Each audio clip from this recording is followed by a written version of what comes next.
We are starting chapter 10 today. And this chapter originally was written in Hebrew. It's one of the books that Daniel wrote in Hebrew. So we can assume that the primary audience was the Jewish people, because he picked that language for this chapter. And this gives us the beginning of the final vision that Daniel describes. And it will continue, this particular vision will continue to the end of the book. And there's going to be as many unanswered questions as there are answered questions as we go through here, and everybody can give me their take on which way they understand it, because I have my own opinion, but it's just based on my opinion, not that I can prove it through the word. So we'll talk about that. So we'll start in the chapter 10, verse 1. In the third year of Cyrus, the king of Persia, a message was revealed to Daniel, who was named Belshazzar. And the message was true and one of great conflict, but he understood the message and had an understanding of the vision. In those days, I, Daniel, had been mourning for 3 entire weeks. I did not eat any tasty food, nor did meat or wine enter my mouth, nor did I use any ointment at all until the entire 3 weeks was completed. So Daniel again is in a period of deep commitment, meditation, seeking God's answers to the things that were troubling him. And if you remember back in chapter 1, when he was first taken to Babylon, and they were setting him up with tables of food and rich wines and meats, and you name it, and he refused it. He just didn't eat it to show his commitment to God. So here he is again doing the same. There he is.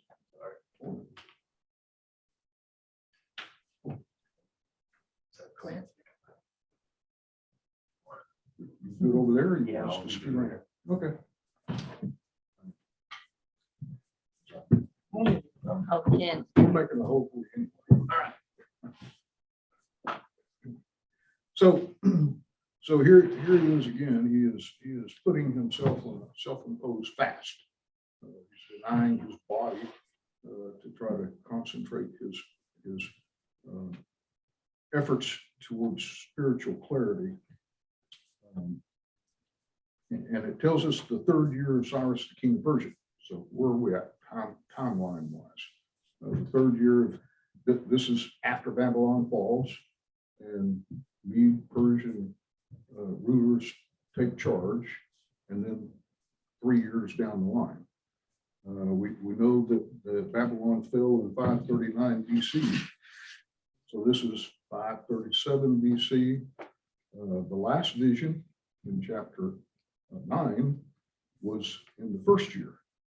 So this is 2 years later than the last vision. So that gives us a time sequence of where we're at. I was just curious. I don't know if you found this out or I've never thought about it. Do you know how long Nebuchadnezzar ruled? I don't know. I was just curious because you the time frame, it sounds like Daniel came in at the end of his reign, saw some of that, and then now we're into a couple years into the next kingdom. Yeah, it was a good long while, but and that's definable. I mean, that's just historically you can pinpoint it. And in fact, when we were back at the time of his death, I don't have my notes from that period, but we did figure out at the time of his death how long. The only reason I even bring it up, about 43. Okay. Only reason I even bring it up is because it's kind of neat what's happening. Vision to Nebuchadnezzar. Mhm. Now he's seeing the second king. He's in it now. He's saying, okay, boom, here's the first. Man, we're in the second. He knows the third and the fourth is coming. You know, Yeah, and the last vision gave the weeks and the periods and we're probably, it doesn't say, but we're in the third year of Cyrus the king. And Cyrus started moving the people back to Jerusalem at the very beginning of his rule. So they may It all makes be some back in division, Jerusalem yeah. except for Daniel, or half of them may be. So they're in the process of returning to Jerusalem. So a lot of things are happening, and Daniel is, still reconciling all the bad predictions of what's going to happen. And so that may be, good morning. That may be what he is struggling to determine here. But anyway, he's under he's under anxiety about something. He's trying to seek an understanding of what's going on. So that's where we're at time-wise. Let's go on to verse 4. On the 24th day of the first month, while I was by the bank of the great river, that is the Tigris, I lifted my eyes and looked, and behold, there was a certain man dressed in linen, whose waist was girded with a belt of pure gold of Uphaz. His body also was like beryl. His face had the appearance of lightning. His eyes were like flaming torches. His arms and feet like the gleam of polished bronze, and the sound of his words like the sound of a tumult.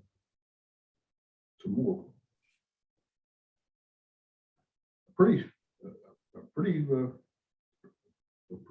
impressive description of a man, because he starts out with saying a certain man. So his physical body of a man, but sure is ornamented. It's impressive. I think it could have been Daniel. I'm not Daniel. Michael. Well, that's the very next question. Some have speculated that it was Christ himself, pre-incarnate vision of Christ. Could it be one of the angels? Yeah.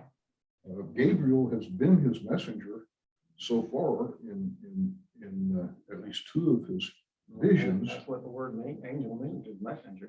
Right. Obviously giving the message. Yeah, but the other times Gabriel is just, a man, gave me an explanation. But this time, a man with gold and lightning and fire and this isn't described like Gabriel was the other two times. So it seems to be more than an angel, but we don't know. There's a lot of speculation on these things, and we see instances throughout all of Scripture.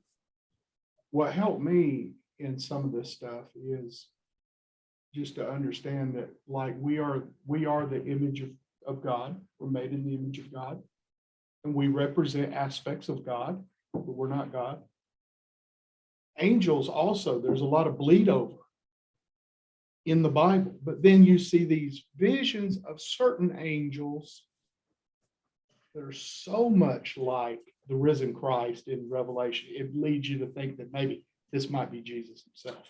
Well, and we have cases that we know where angels appear in normal human form as a normal average man. So maybe if they don't mask themselves down, maybe they look like this. Maybe that's their natural state, and they have to tone themselves down and subdue it to keep from everybody in the room all falling down on their face, because that would be, and that's going to be Daniel's reaction.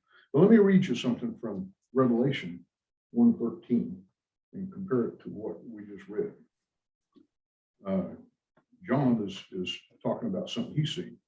And in the middle of the lampstands, I saw one like a son of man, clothed in a robe reaching to the feet and girded across his chest with a golden slash. And his head and hair was white like white wool, like snow, and his eyes were like a flame of fire. His feet were like burnished bronze when it had glow in a furnace, and his voice was like the sound of many waters. And in his right hand he held 7 stars, and out of his mouth came a sharp two-edged sword, and his face was like the sun shining in strength. A lot of real similar language there. So, but now angels may look similar to Jesus at times. We don't know. I don't know.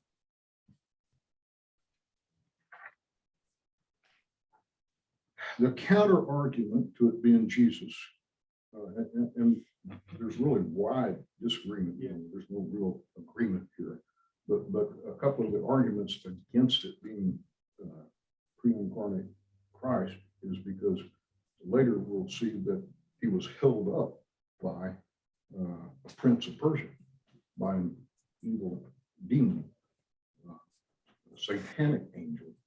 So if it was Jesus Christ, I can't imagine him not just slapping the prince of Persia out of the way and making his, so, and in fact, whoever's talking to Daniel later had to call Michael in to help him. He couldn't quite conquer the prince of Persia by himself, and he needed help. It doesn't sound like Christ. So, And the places where you see these things, it gets blurry. When you can know for sure it is Christ. There are a few places where the worship is accepted. Sometimes the worship is denied, yeah, that's a sure but other sign. times it is accepted. And even though the visions get blurry, we can tell sometimes. Beryl is a mineral, if you haven't heard before, and emerald and aquamarine or 2 forms of beryl. There's other colors, but it's that kind of a mineral, kind of a shiny, colorful mineral. Okay, so Daniel 7. Now I, Daniel, alone saw the vision, while the men who were with me did not see the vision. Nevertheless, a great dread fell on them, and they ran away to hide themselves. So I was left alone and saw this great vision, yet no strength was left in me, for my natural color turned to a deathly pallor, and I retained no strength. But I heard the sound of his words, and as soon as I heard the sound of his words, I fell into a deep sleep on my face, with my face to the ground. Yeah, that'd be that would be me. I would be found falling on the ground. But when I read this, it reminded me of when Paul had his experience. I forgot to turn the volume down.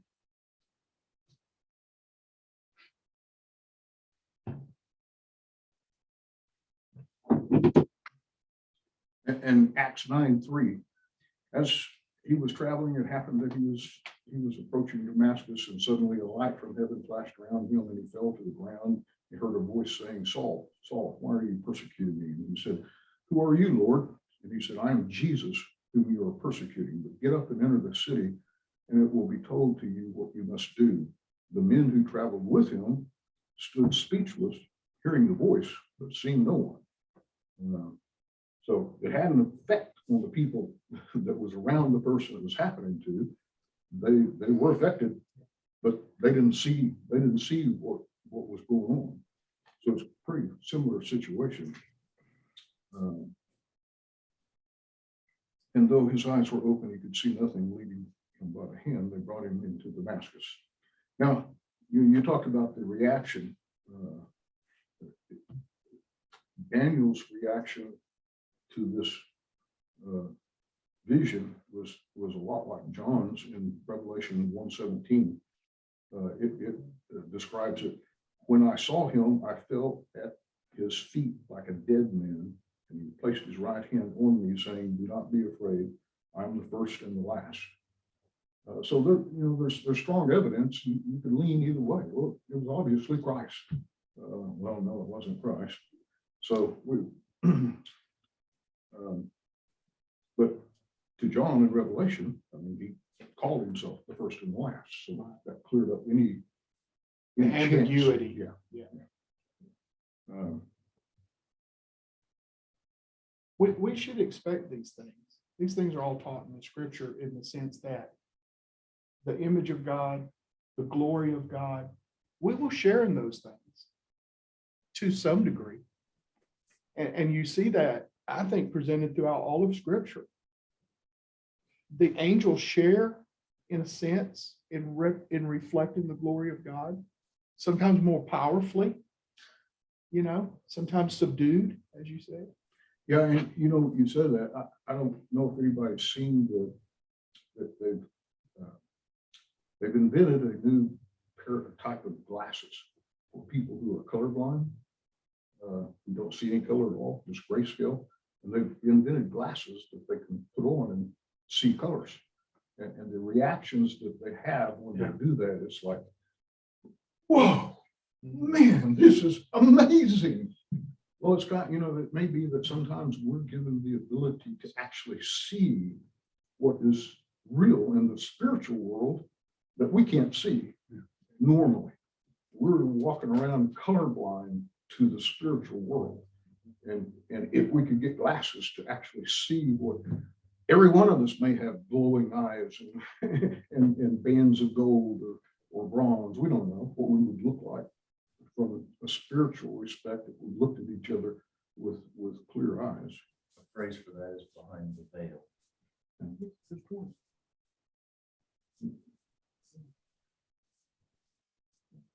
Okay, verse 10.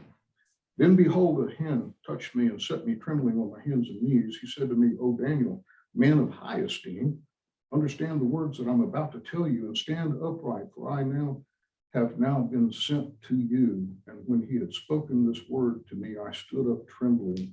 Then he said to me, do not be afraid, Daniel, for from the first day that you set your heart on understanding this and on humbling yourself before your God, your words were heard. I have come in response to your words. There's a lot of things packed into this little group here. First of all, then behold, a man touched me, a hand touched me and set me trembling. It's easy to presume that, okay, well, this is the hand of the vision. Maybe not. Maybe the vision, the image in the vision's over there, and then the hand taps me on the back and raises me up. We're not told it's the same hand. We're not told it's the hand of the apparition that he saw. It's just that could be presumed because it's not clear. But now that to me helps me, because this man who is touching him now is the one fighting the Prince of Persia. So if those are two different people, then the other one could be Christ, because this is the one that's fighting the demon. See what I'm saying? That would make sense. This man gives him the same title, a man of high esteem. Gabriel used that to describe Daniel in chapter 9 in the last vision. So that sounds like it could very well be Gabriel. I think the King James, if I'm not mistaken, in this verse says, a man beloved of God. Men Beloved of God. of love. I'm pretty sure it does, but Well, it could be wrong. beloved. Yeah, same thing. Good words. I'd love to hear those words spoken to me. Is a man greatly beloved. Greatly beloved, yeah. And it says that Daniel's words were heard from when he started. Now, he's been doing this for 3 weeks. And he said, hey, soon as we heard your words, God sent me down here to help you, to answer you, to respond to you, to let you know that you're being heard. And he's trying to calm him down. Of course, now Daniel, remember, he hadn't eaten for 3 weeks, so just getting up would be difficult for me after not eating for 3 weeks. let alone being in the midst of the emotions from seeing what he's seen.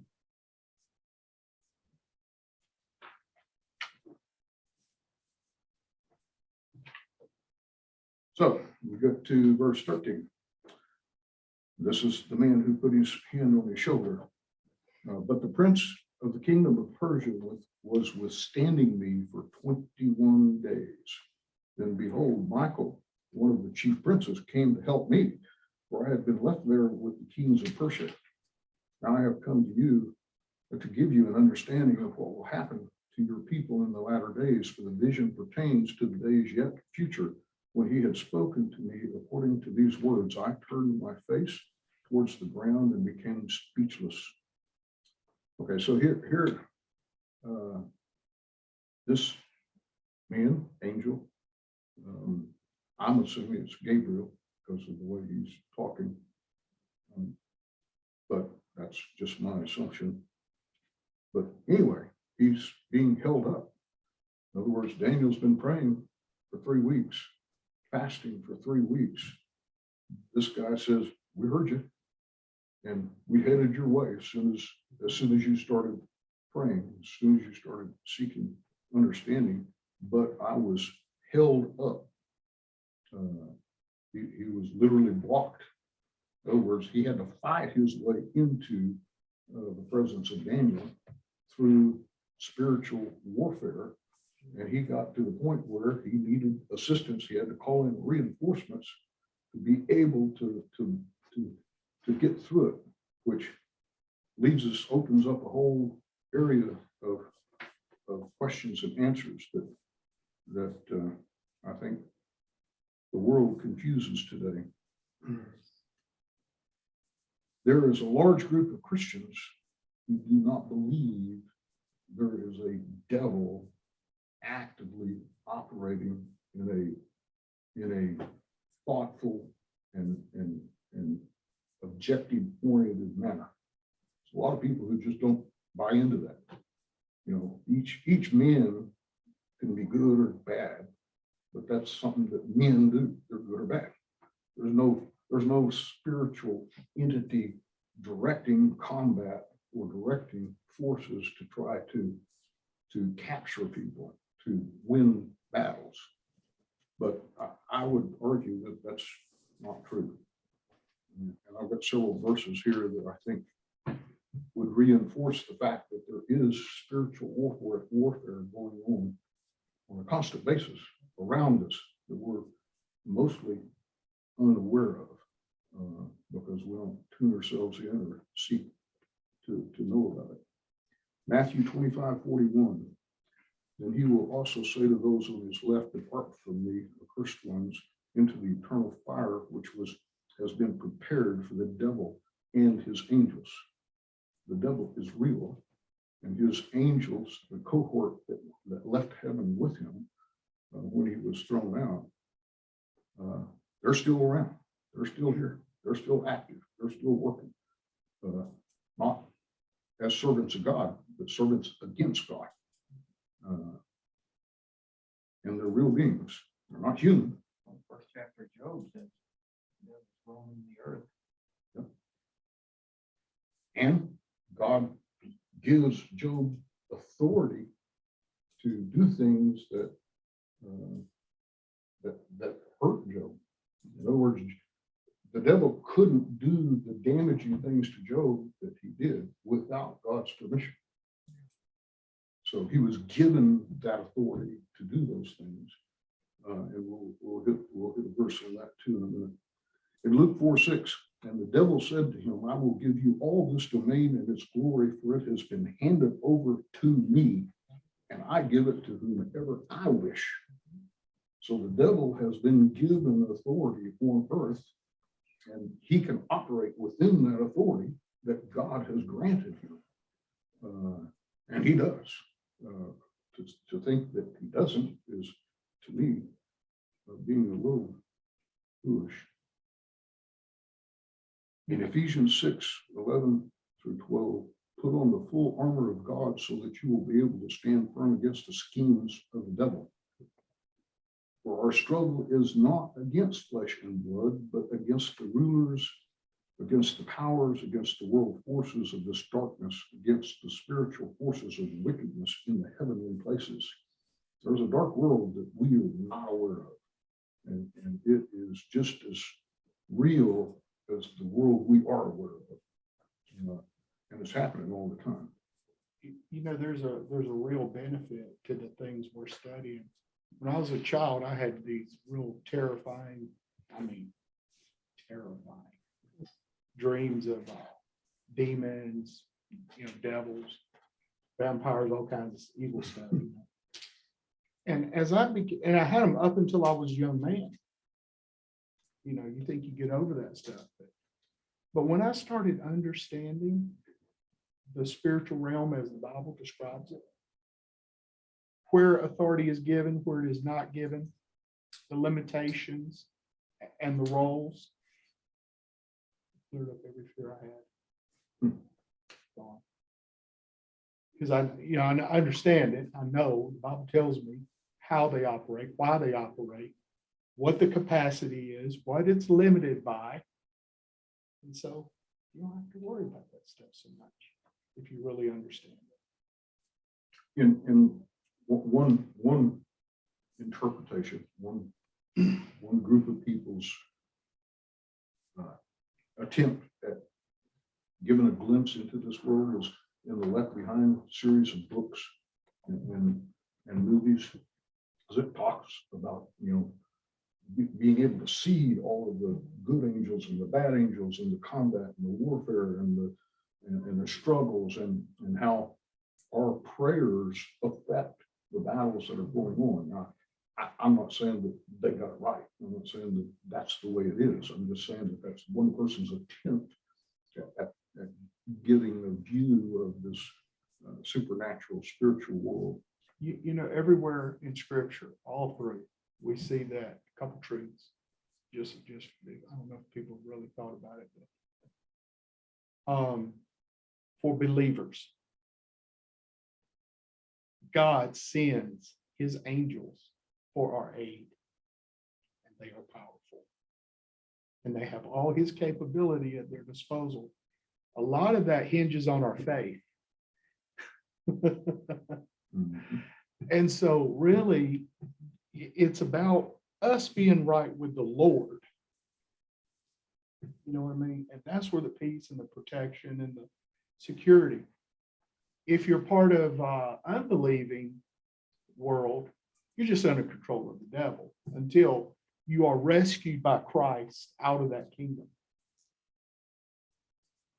So, I'm just saying that our faith is the determining factor. We got nothing to worry about. It's kind of like if you don't believe in the devil and you don't believe in God, then you're probably not going to be affected by either one of them, because the devil's not going to try to push you away from God if you already don't believe in God. He doesn't have to do anything, just leave you alone. In fact, if he does get involved and make you aware of the spiritual world, you might turn to God. So my theory is if you're not saved and you're rocking along in life, the devil's probably going to pretty much leave you alone. It's when you start thinking about God and thinking about moving towards God, that's when the devil starts, okay, well, we need a plan to peel that guy back off, get him turned in the other direction. First Timothy. The flip side of what he was talking about, if you've got enough faith, you can worry about anything. Daniel, pretty faithful man, he was pretty troubled. He was pretty troubled by what was going on. So there's a flip That's side true. of that. Yeah. 1 Timothy 4:1, but the Spirit explicitly says that in later times some will fall away from faith, paying attention to deceitful spirits and doctrines of demons. It's an active battle. In Hebrews 1:13, but to which of the angels has he ever said, sit at my right hand until I make your enemies a footstool of your feet? Are they not ministering spirits sent out to render service for the sake of those who will inherit salvation? So we have angels working for us too. We have angels in this battle between the demons, the satanic angels and God's angels. We don't know about, we aren't aware of, but they happen. If you're a saved person, you are being protected more than you may know. And I want to confess something that Dennis brought up to give good balance to what I said. I am a man who does get quite afraid. I just don't get afraid of demons anymore. But when I get afraid, it really is, when I trace it all down, it really is, I'm not trusting God. And I'm afraid he will take me to a place I don't want to go Yeah, to. yeah. To fix you. Yes. But I fear all the Yeah. time. I'm not above fear. And that's because I have areas of weak faith. Well, and that's what y'all both were saying. It's faith. Your faith is what connects you to God. And as long as you're connected to God, you're going to win the spiritual battle. Because his forces are going to prevail. There's no question or doubt about that. Jude 6, an angel does not keep their own domain, but abandon their proper abode. He is kept in eternal bonds under darkness for the judgment of the great day. In other words, the angels who decided in heaven that they were just a little bit more important than God had them pegged, and decided that they wanted to be more like God, they got kicked out. They abandoned their proper abode. And he sent them down here. This is the darkness. The darkness is being away from God, being out of heaven. They're away from the light and they're in the darkness, and that's where we are.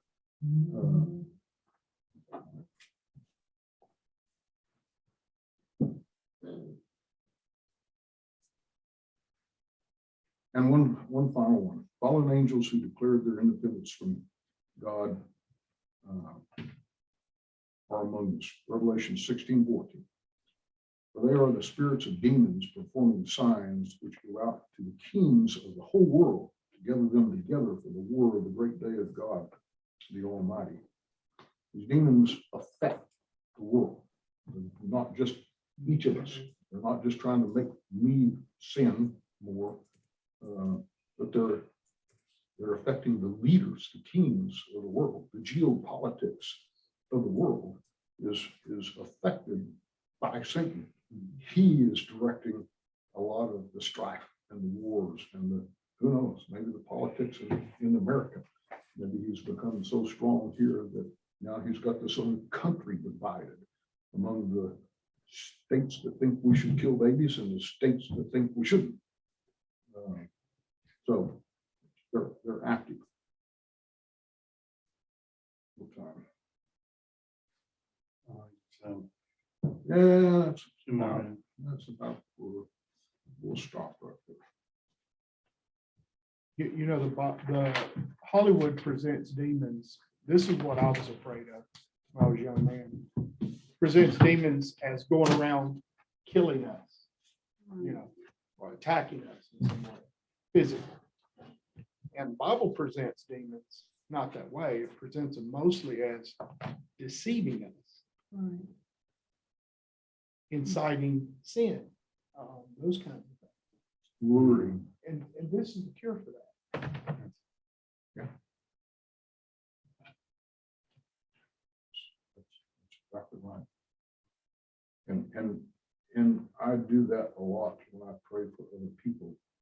I pray for their faith to be strengthened. I pray for their understanding to be widened, because that helps them more than praying for them that they'll get the car they need.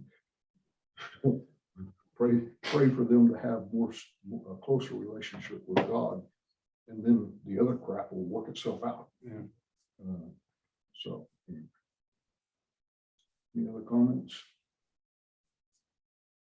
Okay, I guess we're done for the day. Larry, Brenda, Bye. next time. Yeah.